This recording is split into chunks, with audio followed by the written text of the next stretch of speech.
Hello, friends. Nice to see familiar faces and new faces.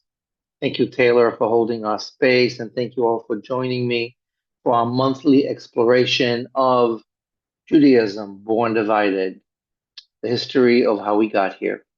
And today we're focusing on the mystery of the 12 tribes. So whether you're here in the room with me today, nice to see you. Whether you're watching this afterwards, welcome. This is the fourth of our monthly 12 total sessions exploring the schism that has created Judaism as we know it, with lesser known facts and many, many pieces of fiction that have been accrued over the centuries. I'm glad that you're here, and I know many of you have been on this journey before. So clearly there is context, but some of you are here for the first time. And whichever the case is, we're going to start again from the beginning, which is where we always begin. So I want to welcome you to this hour-long learning. We're going to devote some time afterwards for Q&A. And as we begin, as I always like to do, I want to invite you to take a moment to ground yourself in the present, wherever you are coming from, wherever you are zooming in from. If you're able to take a few seconds to maybe close your eyes, feel your feet on the ground, turn off what you don't need right now, a window, a screen, a phone, a distraction, always here. Let's bring ourselves into this purpose.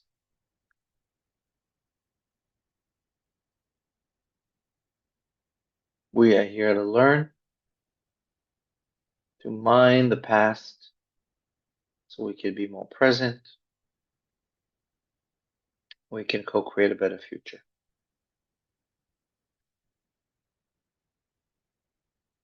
And wherever you are in the world right now, we are on the first few days of the Hebrew month of Iyar. We're in springtime. There's a ceasefire here in Israel. I'm in Tel Aviv at the moment, but the world is far from being at peace. And there are many, many reasons for us to be thoughtful and resourceful about the ways we've come here and what we can learn from our history to be way better at being present and being healthy. So what I'm hoping we'll do today is keep on delving into this narrative, this mystery of the history of the Jewish people.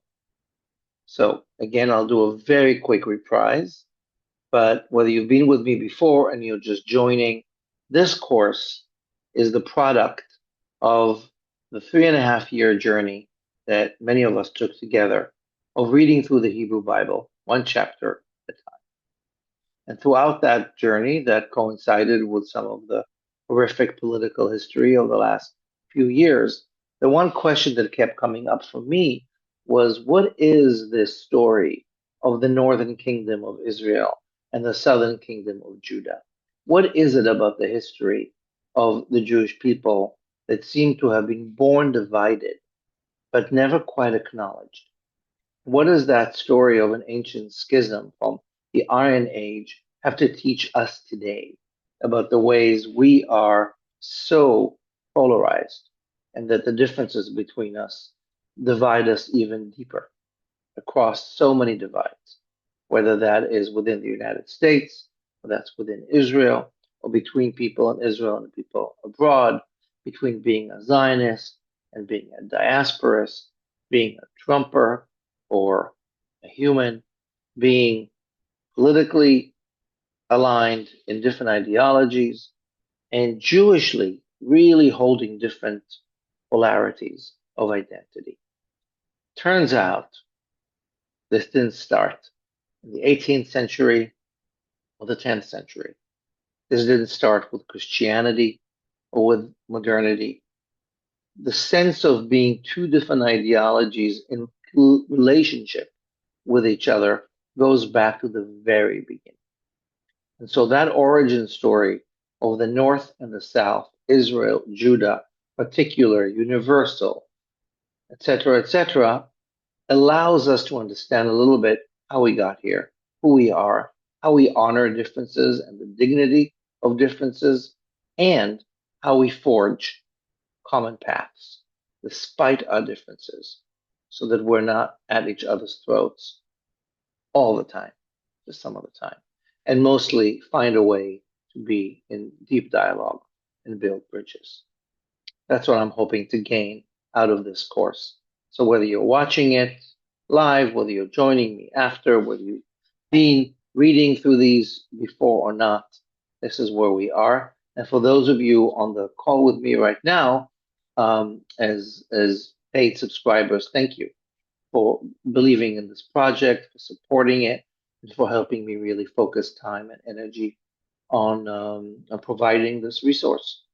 And thank you, Taylor, for being our tech supporter and holder of virtual space, and the other folks who are helping me make this through it. So we're starting this evening, this day, this session, with the big question of the people of Israel. Who are we? Many of you have been to synagogues or museums. You've seen the art. You've read the books. The 12 tribes of Israel. Really? What 12 tribes of Israel? What we're going to do today is we're going to explore that story. Where does it come from? What are the original historical sources? And what does it mean that actually there might not have been 12 tribes of Israel? Whose agenda was it to tell us that story? And where does that history meet politics, meet mythology, and meets today? Okay, so that is our journey for today. We're going to be here together learning, looking at sources for the next 50 minutes or so. And then those of you who are here, we're going to take some time for questions about this course and this session and things that might intrigue you.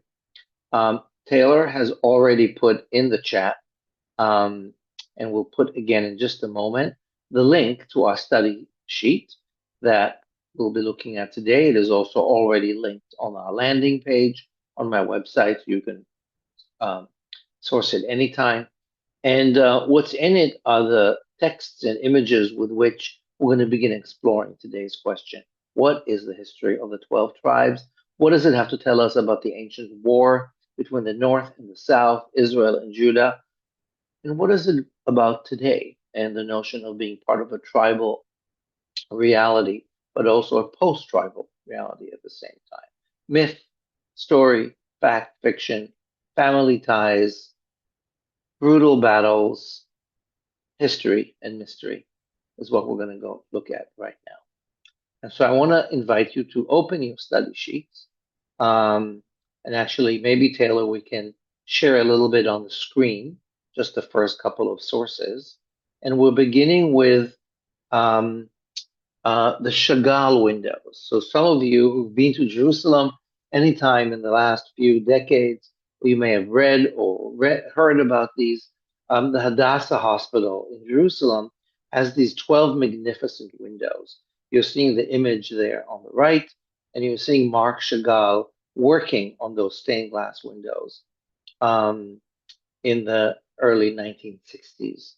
And Marc Chagall, as many of you know, the famed Jewish artist, was interviewed about it. And he said, all the time I was working, I felt my father and my mother were looking over my shoulder, and behind them were Jews, millions of other vanished Jews of yesterday. And 1,000 years ago, I feel as if the colors of the tribes are the colors of our survival. And I wanted to bring this quote and this story and this art of the 12 tribes because the 12 tribes is a story of comfort. It's a story of how we are part of something bigger. And I don't want to knock that. I don't want to dismiss it. But I am going to be looking deeply into beyond the story. What is it really about? Because there may not have been 12. And there is a political agenda to come up with that perfectly round number, which is also the 12 months and the zodiac, and later on the 12 disciples, etc. We'll get there in a moment. So thank you to Mark Chagall and the vision of peace and wholeness that he's bringing us from Jerusalem on this week. And I want to go to the next text, which is source number 2. And this is Michael Walzer, who is, as many of you know, a historian, a philosopher, important Jewish author. And he writes the following in his book from Exodus and Revolution, which came out in the 1980s. And Walzer writes, the 12 tribes represent a foundational pluralism. Israel's origin story is not that of a single man's family becoming a monolith, but of a confederation of distinct groups who must learn the difficult politics of alliance. The tribal structure created a permanent tension. One's primary loyalty was to the kin group, the tribe, yet the moral demand was to the whole, Israel. This 12-fold identity is the root of the struggle for social justice across tribal lines. The tribal system is the root of the problem of the many within the one. How can a single nation contain 12 distinct identities without fracturing? Right? So Walzer is already getting us into the root of the question we are exploring. What is it about Jewish identity then and now that is so diverse? Right? Potentially this room, those of you who've joined me today who are watching, might be aligned with where I am ideologically and politically, with where we are as liberal Jews. We're speaking in English, most of you are in the States, and yet we know that within our own families and in the larger ecosystems of our realities, there are people who are Jewish and Jewish, who think differently, feel differently, vote differently, associate and link differently, and somehow we are a confederacy of many different tribes. How do we align as a confederacy? Or do we? Right? What is it about those 12 tribes, or as many as there are today, that are very distinct and should be, and yet somehow aligned, connected? Are they? Are we? Right? So I'm peppering all these questions as we're starting. There's 2 more texts that I want to look at before we begin really excavating the history. And I want to take some of your questions and thoughts about this 12 tribes story. But a few more pieces of the overture. One more text that I want to look at with you, which is source number 3. And you see that illustration on the right. It's a very grumpy high priest, Kohen Gadol. We don't know what they looked like exactly or what they wore. There are descriptions in the Torah, in scriptures, but this is some artist's imagination. And we're looking into, we're reading a text from the Zohar. The Zohar is a mystical text, a Kabbalah text that most likely was written in Spain in the 13th century or so, right? So dial back to 700 years ago. And this is a mystical musing that is imagining some of these deeper layers of the Bible and Jewish text from a spiritual and consciousness point of view. So Rabbi Hizkiah, one of the characters of the Zohar, the Book of Illumination, is commenting on this text that has to do with the high priest, who was the high priest of Israel in the tabernacle, in the desert, and later on in the temple in Jerusalem. And as you can see on the high priest's chest is a jewel, the oracle, the Choshen, which has 12 gems in order. It's a mandala, a sacred symmetry of the 12 tribes, each one a different gem, a precious stone. And there's a lot to do with what this jewel was, what its purpose was. It wasn't decorative, it was a functional Ouija board of sorts. Whether it existed or was just written about, we will never know. But here's what the Zohar, the book of mysticism and splendor, is saying about this object and about this notion of these 12 tribes and their representation. So Rabbi Hizkiah quoted the verse from Exodus, and the stone shall be according to the names of the children of Israel. 12, right? There are 12 gemstones on the heart of the high priest, representing the entire people. The high priest is the holiest person of the nation, and on his heart, he holds the representation of the people, the 12 tribes.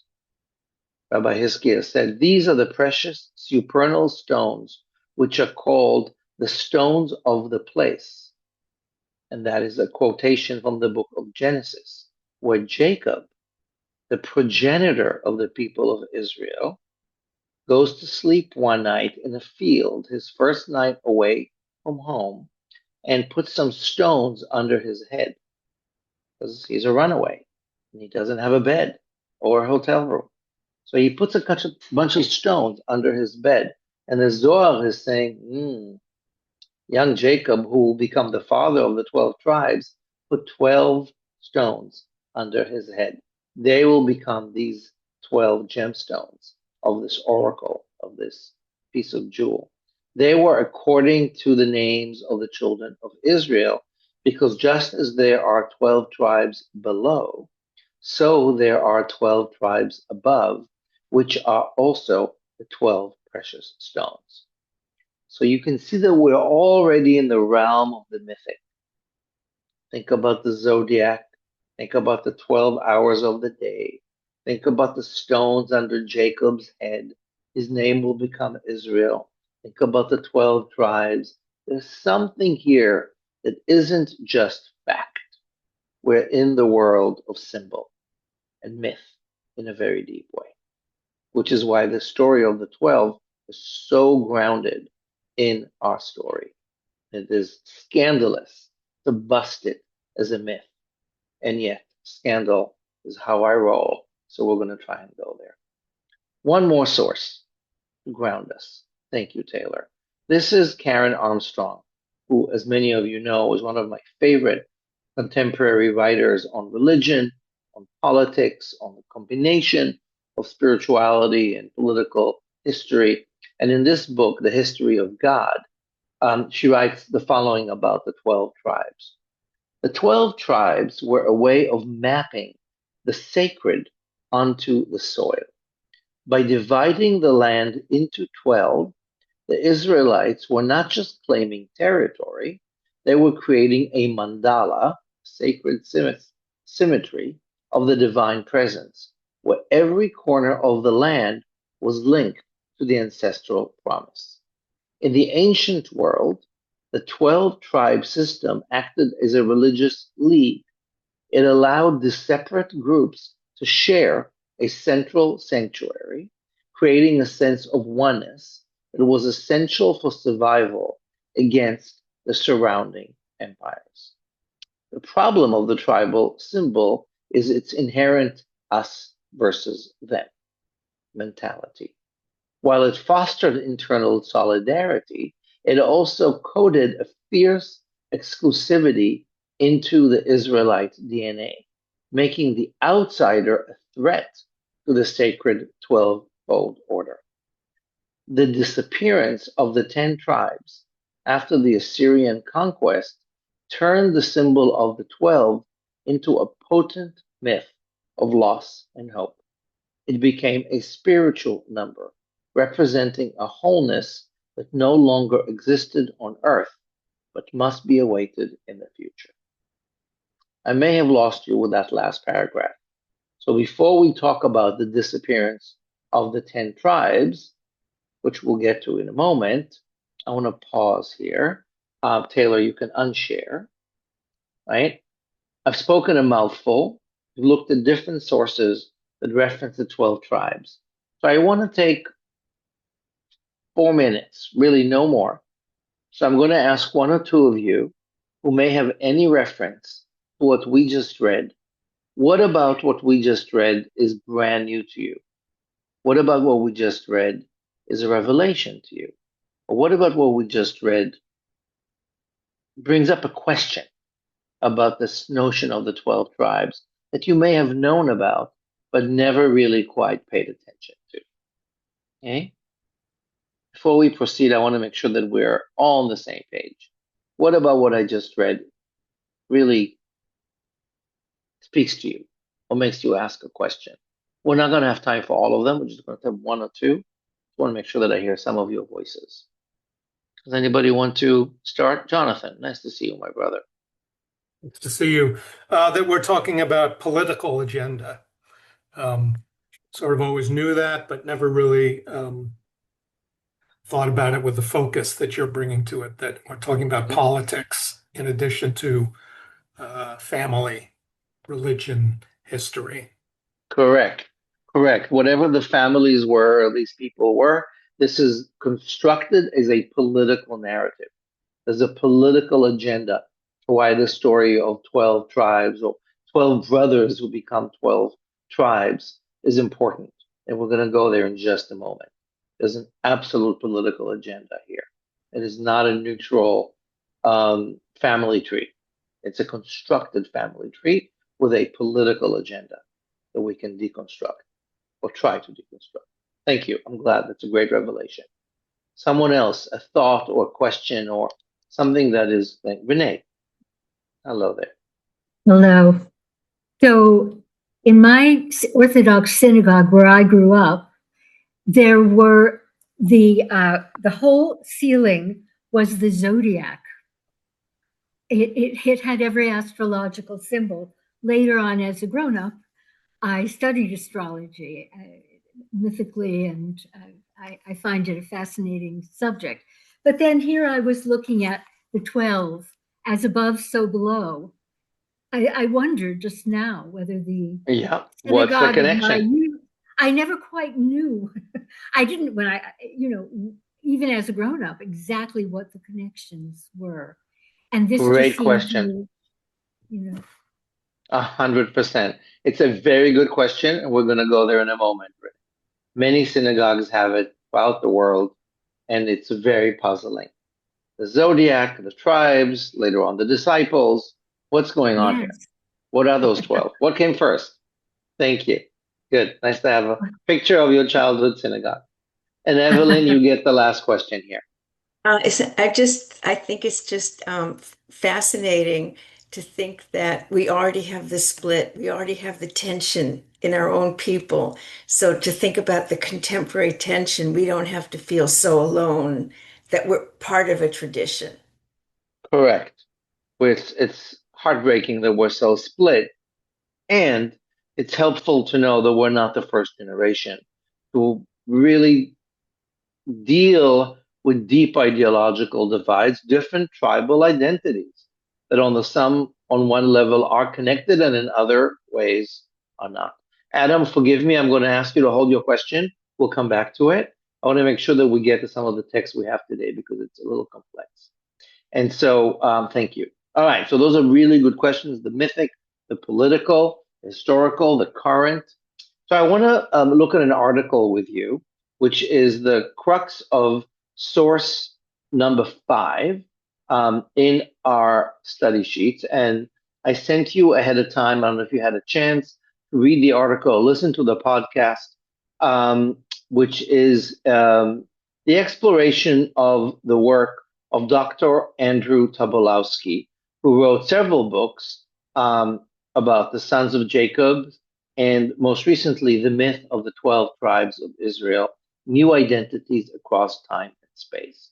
What he is basically providing us is the blueprint for understanding how the 12 tribes of Israel are a record of this fight, as Evelyn was just saying, between the South and the North, between Judah and Israel.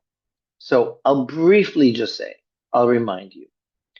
We know from the Bible that there were a bunch of people, we'll call them Israelites, who made it to Canaan.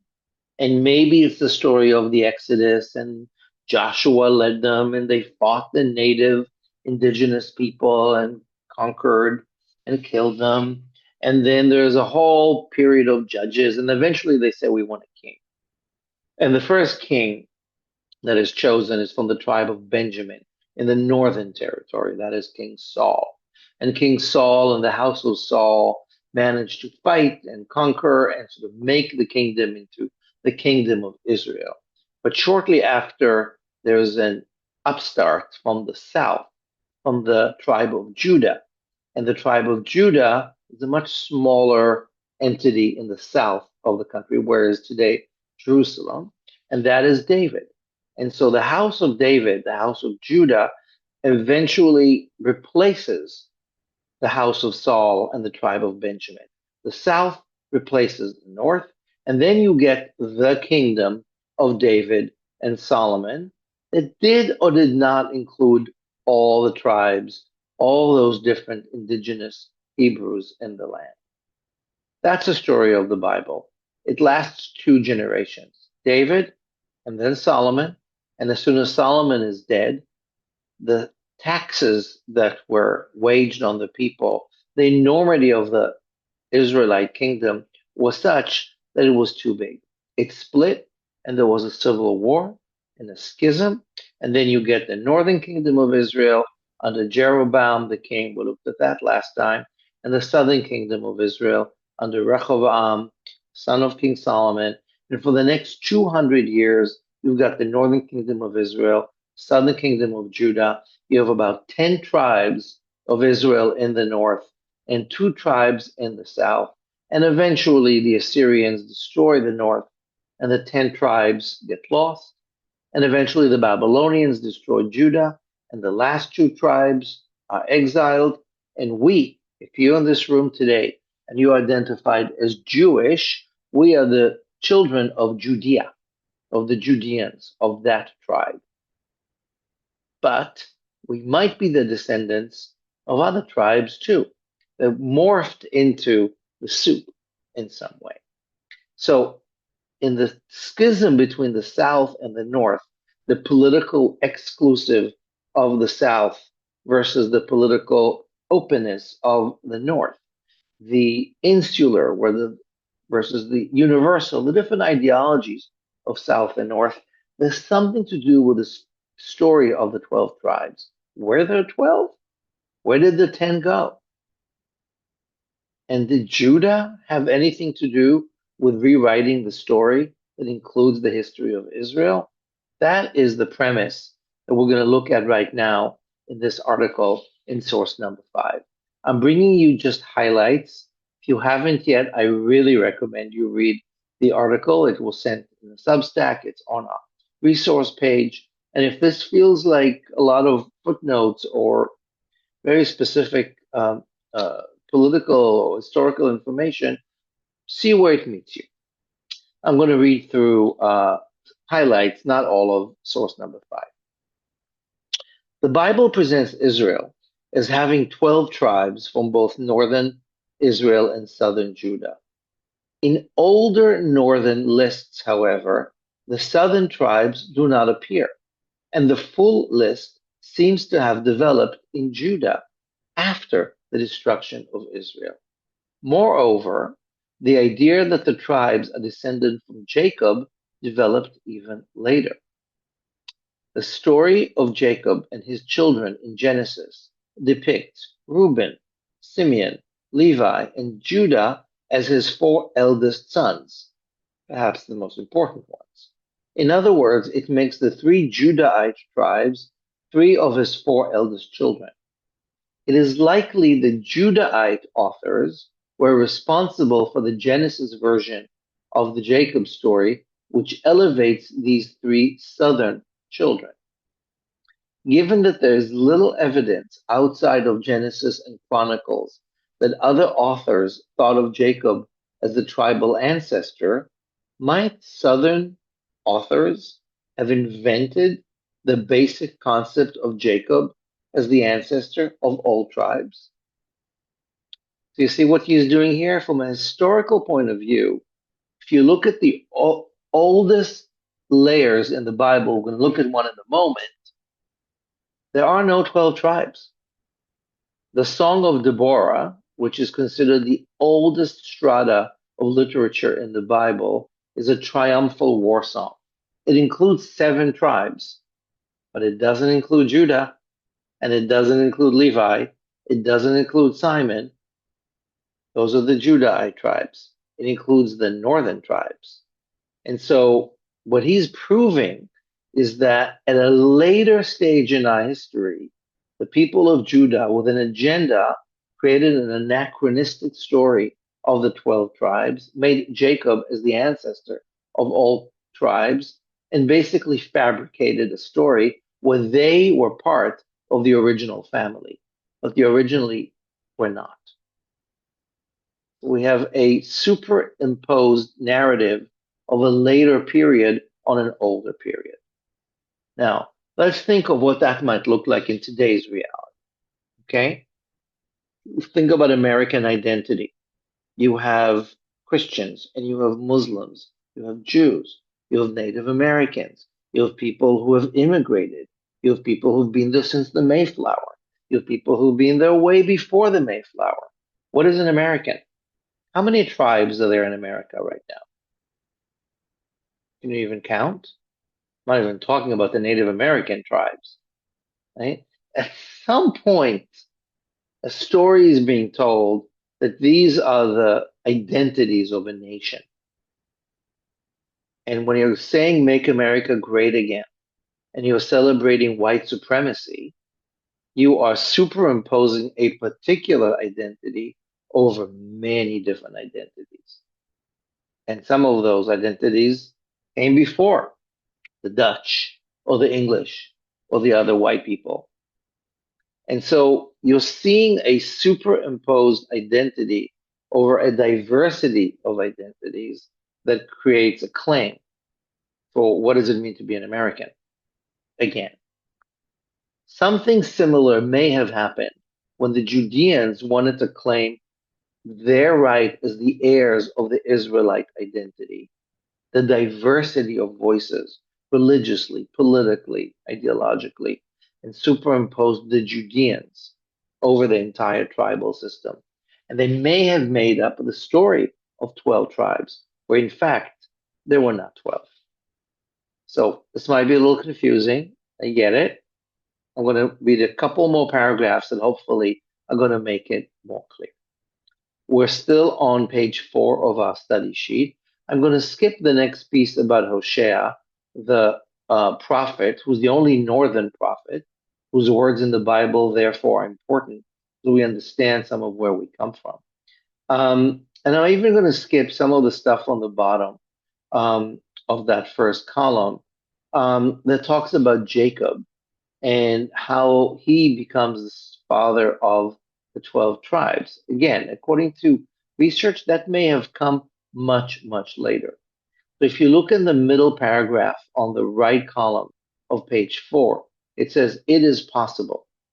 It is possible that the conception of a 12-tribe Israel did not first emerge in the Persian period, but is a relic of a pre-monarchic time. There was some kind of a history of many tribes. And the Judah preserved this shared identity, while the northern Israelite authors of the early poems rejected or ignored it. The pan-Israelite, the 12 tribes, or many tribes, identity it expressed might also be, in Judah, a relic of the Davidic period, during which, according to the Bible, a king of Judah ruled over all of Israel. Though the veracity of the biblical account here has been debated in recent scholarship. Alternatively, pan-Israelite identity may have developed later, perhaps when Judah was a vassal of Israel, or even after the destruction of the north, when escaping Israelites came to live in Judah. There's a lot of history stuff there that you may not be familiar with. So all I'm saying here is that scholars don't know. At some point, the story of 12 tribes comes to be the story of Israelite identity. But it erupts from a particular political moment with a particular agenda. And that agenda went back and retold the story of Jacob and his 12 sons. It may not have been the original story. And that is the big myth that we are busting here that has to do with the art on René's synagogue ceiling. Many of our other synagogues, it busts the Jacob and Sons song that we open. And until today, the mythology of the 12 tribes of Israel, it may have been constructed later. What I'm not going to get into right now, but you can see it in source number 5 and in the full article on the podcast that I sent, is that Tobolowsky is claiming that this idea of 12 tribes is based on the Greek notion of history and lineage, that there was a notion in Greek mythology and history that was adopted by the Judeans who wrote the Bible. It's called segmented genealogy, meaning a single ancestor gives birth to an entire group of people, as opposed to one father to one son, and so forth. It has to do with the Greek mythology that then becomes the Jewish mythology, and the 12 or 13 tribes of Israel become the nation. But it's a constructed story. It is not the actual story. And that is the big drama here in Topolowski's research. And when I started reading it, I was taken aback. I've always learned that there were 12 tribes. Well, what if not? And what does it mean? What is the agenda for the Judahites to create a story of 12 tribes in which Judah is the most important one, or at least one of the most important ones? So we're going to go into Genesis in just a moment. We're going to look at another text. But let me just ask you a question. I'm pretty sure that you know roughly the story of Joseph and his brothers, right? You may have seen the movie. You may have read the Torah. You may have read Thomas Mann. So let me ask you really quickly. What is the main gist of the story of Joseph and his brothers? I'm inviting somebody to unmute if you haven't spoken yet today. What's the major plot line of Joseph and his brothers? I'm putting you on the spot, and you're not a biblical scholar. Go for it. Who wants to do it? Yeah, Audrey. Conflict and redemption, perhaps? Okay. Who are the main characters in the story? Joseph, Okay. Judah, and Benjamin. Okay, great. Select. Audrey, you nailed it. Great. Thank you, Audrey. Good job. You passed. So let me go back there for just a moment, okay? Jacob has 12 sons from 4 different wives. Maybe they're sisters, 2 of them, 4 of them. And out of that 12 sons confederation, there's also a sister, Dinah. Whole other question there about that role, that story, that dismissal. Joseph is the son of Rachel, and he's the firstborn of Rachel, the beloved wife, and he is beloved by Jacob. And at some point, he, long story, gets sold into slavery by his brothers from Leah, from Rachel's sister. Joseph ends up in Egypt, a slave by his own brothers. And at some point, the brothers, 10 of the brothers, make it to Egypt to get food. The leader is not Reuben, who's the firstborn, but Judah. Interesting. And at some point, it's Judah versus Joseph in confrontation. And the pawn in the middle is Benjamin, the younger brother, who is the full brother of Joseph, the half brother of the others. It all ends well. They reconcile, they kiss and hug. Jacob sees his son again, dies in peace in Egypt. You get the musical, the end. Y'all, Joseph is the nation, the kingdom of Israel. It is the northern tribes. Joseph is the biggest tribe in the north. His children, Manasseh and Ephraim, are the actual tribes whose names are in the territorial geography of the northern part of Israel. Judah is the kingdom of Judah. Benjamin is the territory in between the south and the north. And it's been debated because King Saul is from Benjamin, but later on Benjamin will be aligned with Judah. Which side does Benjamin side with? The south or the north? Half of Benjamin's territory is Jerusalem. It will become the capital of the south, but it's also the capital of all of Israel. So I hate to break it to you, but the entire story of Joseph and his brothers is an allegory about the political tensions between the south and the north, between the territory of Joseph and the territory of Jacob. And while it starts off being written by the north, who valorize Joseph, the king, the dream interpreter, the savior, it ends up being Judah, who is the savior, who speaks up and saves the kid and saves the day. Because by that time, Judah writes the story that the north began. So you have different fragments here over time. The story begins as a story of the north that celebrates Joseph, and then it becomes a story of the south that celebrates Judah. Benjamin is the pawn in between, and the Judahite authors are the ones who give us the story of the 12 tribes. Now, how do we know that? If you briefly look at source number 6, and then we're going to look at source number 7, you're going to look at some of the biblical origins of the tensions between the different sources, the northern version of the 12 tribes and the southern version of the 12 tribes. Look for a moment at source. 1 second, I just lost it. Here it is. Source number 6. This is Genesis. Jacob is dying in Egypt. He's blessing his sons. And the Torah says, Genesis says, likely written by the Judahites, all these are the 12 tribes of Israel. And this is what their father said to them when he blessed them, blessing each one of them with a suitable blessing. If you read the rest of the text, you'll see that half of them are hardly blessings. They're more like curses. But this is where clearly we have the myth of the 12 sons of Israel who are already known as tribes. Okay, that is the construction of the myth. But if you look at source number 7, according to scholars, it's a much earlier text. This is the poem of Deborah, which is considered to be one of the earliest fragments in the Torah. And if you look there, there are no 12 tribes. Go down a few lines. From Ephraim came those whose roots are in Amalek. After you, your king Benjamin, you have Ephraim, you have Benjamin, the north. From Machir, who's the grandchildren of Joseph.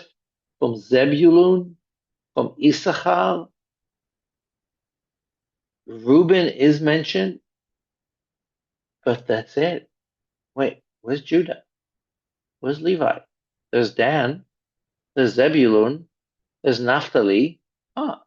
So scholars will tell you that the original tribes may have been 7. That's the Israelite ones. Only later would the South Confederacy insert themselves into the list of the tribes. And so there is something here that begins to call our attention to the way history is a patchwork of political agendas. And it was Judah's agenda to be the heir of the Israelite kingdom, to be the one telling the story that puts itself into the 12 tribes and not only inserts itself into the 12 tribes, but makes itself to be one of the more important of the 12 tribes. Because of time, forgive me, I'm going to skip source number 8 by Shira Golani, who's talking about the blessings, the blessing that Jacob gave his children, and Moses gave the people Israel. Because there too, between Jacob and Moses, we see how the biblical authors constructed the story of the 12 tribes, including territorial claims. Why does Dan get that claim in Canaan? Simeon gets that, Naphtali or Issachar, and some of those have actual history, and some of them are made up. I'm going to look at 2 more short texts with you. Then we're going to pause for a few more questions that you can also ask later. If you look at source number 9, we're seeing 2 things here. The first is a historical piece from by Professor Yigal Levin, who's really examining how those 12 tribes came to be in connection of politics and geography. And the piece of art there in the middle, just not out of historical, but only out of aesthetic meaning, is Salvador Dali, who at some point in the 60s was commissioned by Israel to create the 12 tribes. And so he has a whole bunch of versions. You can look at this later at home or even research it. It's fascinating that Dali went from surrealist to sort of play with this notion of the 12 icons. Each of the 12 tribes, whether they happened or not, has its own icon, its own symbol, and they are the archetypes of what might be the zodiac, but might certainly be the symbols of a people. So you see that in Yadin's text over here. He's saying the two tribes that were important in the history of Israel were Judah and Joseph. That's what we were just talking about. Within the patriarchal narratives, they are the son of Jacob's two rival chief wives, Leah and Rachel. Leah becomes the mother of the south. Rachel is the mother of the north. Geographically, the territory of Judah was surrounded by that of his three full older brothers, Reuben to the east, Simeon to the south, Levi within. This area, with the exception of Reuben, which, like the other Transjordan tribes, was incorporated into the northern kingdom of Israel, became the nucleus of the kingdom of Judah. The Joseph tribes become Ephraim and Manasseh, and their rivalry also becomes the story of the difference between south and north. I'm going to skip the rest of the text here, which is about Benjamin. But as Audrey mentioned, Benjamin is really important. He is the linchpin in the Joseph story, and he is the linchpin in the geography between south and north. Benjamin was probably written into the story because of the geography. It is super fascinating. Now, I'm going to go and look with you at source number 10, which goes back to Rene's synagogue ceiling. It is surely significant that later Judaism also drew on the symbolism of the 12 tribes, by allowing the sign of the zodiac to adorn some synagogue floors as late as the 5th century CE. In other words, this is really ancient and went into the Byzantine age. This may have been a subtle form of religious competition between Jews and Christians in late antiquity, both sides claiming to have been founded on the symbolic association of the number 12. Whereas the Jews could point to the cosmic structure of the stars and seasons, the Christians recalled the action of Jesus in choosing 12 founding members and associating them with Israel's tribal foundation story. You're already seeing, so obviously a much longer conversation, how 12 is a constructed number. It becomes the number of the clock. It becomes the number of the zodiac. It becomes the number of the disciples of Jesus and the 12 tribes. But none of that is necessarily the way it was. It's a construction. And those ceilings and those floors, the artwork is a mandala. It's a sacred symmetry created with a political purpose and often with competition, as is the story between Jews and later on Christians. And so I'm going to land our plane right now and leave a few moments for questions, and I'm sure your minds are buzzing. This is a lot of information. And again, this is the context of understanding Judaism born divided, how the kingdom of Judah superseded the kingdom of Israel, told the story from its angle, repositioned the story, and I believe made up the construction of the 12 tribes to make themselves, Judah and its allies, the supreme tribes of this family, whether that was true or not. Two last quotes here. Cynthia Ozick, who I believe just celebrated 100, writes, "The tribes are the metaphors of our diversity. To be a people is to hold 12 or 13 or 100 different ways of being human under one canopy of memory."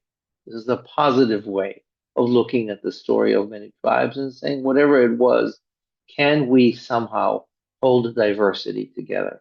Can the 12 tribes be a roadmap for us holding discord and diversity together? And finally, my friend Rabbi Delphine Orvillère in Paris wrote in French, The Children of Abraham. She says, Jewish identity is not a closed circle of 12. It is a broken line. The missing tribes and the silent sisters like Dinah are precisely where modern Jewish identity finds its room to breathe and grow beyond biology. Right? The 12 is a nice construct, but our story is more complicated than that. So let me pause right here and say, we began by looking at this question: what is the story of the 12 tribes? Throughout Genesis, into Deuteronomy, to the book of Judges, Chronicles, through the Talmud and later Jewish history, Jewish art, all the way to Chagall and Dali, synagogue floors and ceilings, the 12 tribes are the metaphor of the diversity of Israel.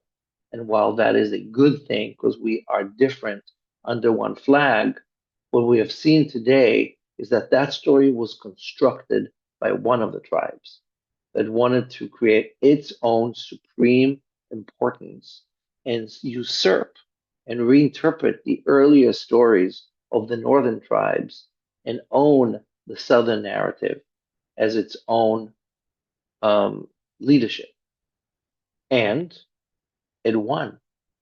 We know about the 12 tribes, and we are known as the 12 tribes of Israel. That story, that narrative took hold. And we are known as Judeans, as Jews. The tribe of Judah, the kingdom of Judah, the southern kingdom prevailed.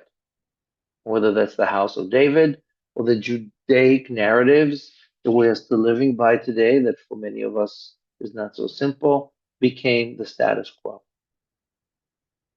Our job is to respect what is, question what is not quite clear, and understand that we are sitting on the shoulders of many, many generations, and many scholars, and many artists, and many those like us who question what this is all about and what is its purpose.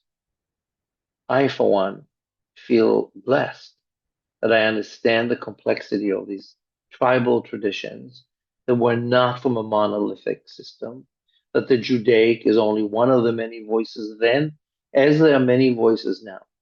And as I do not agree with many of the Jewish voices that right now are in leadership, whether in Israel, in the United States, whether I am Orthodox or politically aligned with some ideologies, I understand that there is richness in the diversity of the tribal systems, and that naming this diversity helps me celebrate the pluralism, the many ways of being Jews in the world, and bringing out those other voices that have been repressed or silenced or minimized for many, many generations. The 10 lost tribes are gone. We don't know where Dan and Asher, Naphtali, Issachar are. The Mormons believe that they are products of the 10 tribes, as do other people around the world. And there's a whole political agenda for why different people do or don't hold on to the identity of the lost 10 tribes. I personally believe the lost 10 tribes migrated to Judah and they became part of the Israelite Judaic people as we are now. So reclaiming tribal identity is reclaiming diversity and talking back to monotony and saying we're much more complicated and much more complex than the story wants us to know. With this, I'm going to pause. I'm going to thank you for going with me on this tour de force. It may have been a little confusing because this is a big issue, but I'm hoping you got some of it or all of it. And if you didn't, you can watch this again. Go back to read the articles of Tokolowski. And we're going to take some time now to ask some questions and to try and figure out what about all this even matters. Because we're not historians. We're not mythologists, we're people. So I see Adam already has a question. I'm going to pause us for a second. I'm going to ask you to take a deep breath with me, everyone. We just covered a lot of ground, and I'm sure our minds are spinning and our hearts might be too. Just take a couple more breaths to like hold the thinking, hold the feeling, see where this meets you. Hopefully, this is nurturing curiosity.